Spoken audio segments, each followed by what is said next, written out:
Ce que l'on observe, c'est qu'on a dépassé le... On est dans un autre ordre, on n'est plus du tout dans le rationnel.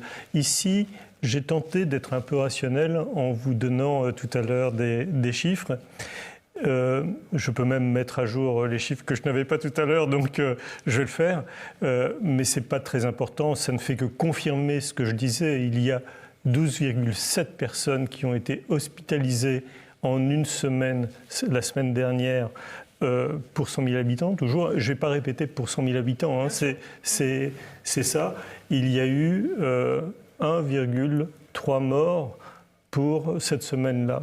Alors, c'est toujours un mort de trop, on peut le dire. Non, mais 100 000 habitants est déjà une notion assez abstraite pour les auditeurs. Mais... Et donc, si jamais ils veulent aller au pourcent, ils comprennent qu'en fait, il va falloir rajouter des zéros. Et donc, en fait, on est sur...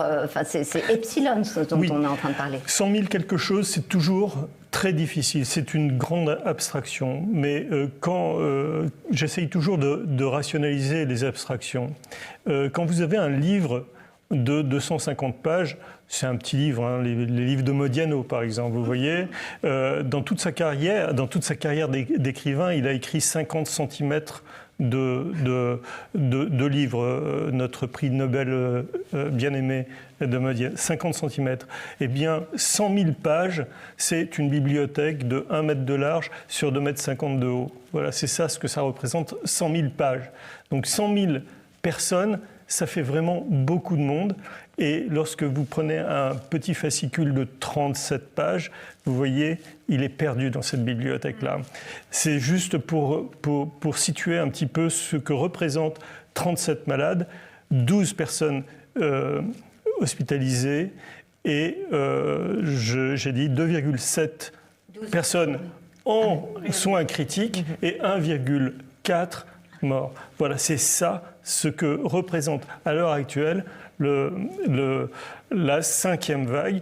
En revanche, les cas positifs, effectivement, nous sommes au maximum des cas positifs qu'on n'a jamais, on n'a jamais eu. On a eu pendant la première vague, entre guillemets, un petit peu plus, mais c'est non, plus pas un haut peu que plus. J'ai vérifié. Moi aussi, j'ai regardé ce matin, mais... Eh bien, ça s'est amélioré depuis. Et alors, sur mes chiffres, en tout cas, il y avait, là, il y a 511 cas positifs pour 100 000 habitants. Et il y en avait un petit peu moins. C'est à égalité avec, globalement, on est dans le même ordre de grandeur. Et donc, il y a, si vous voulez, un glissement sémantique entre ce que l'on appelle des cas et ce que l'on appelle des malades. D'habitude, pour les épidémies de grippe, on ne parle pas de cas testés du H1N3 ou du H2N. Moi, je ne connais pas le truc. En tout cas, ce n'est pas du H1N1, ça c'est clair. Mais du virus de la grippe, on parle de malades parce que ce sont des gens qui sont suffisamment malades pour aller voir un médecin qui, sur leur tableau clinique, 39 de fièvre, des myalgies, disent ça c'est un vrai cas de malade et la personne en général est alitée, clouée au lit pour cette maladie.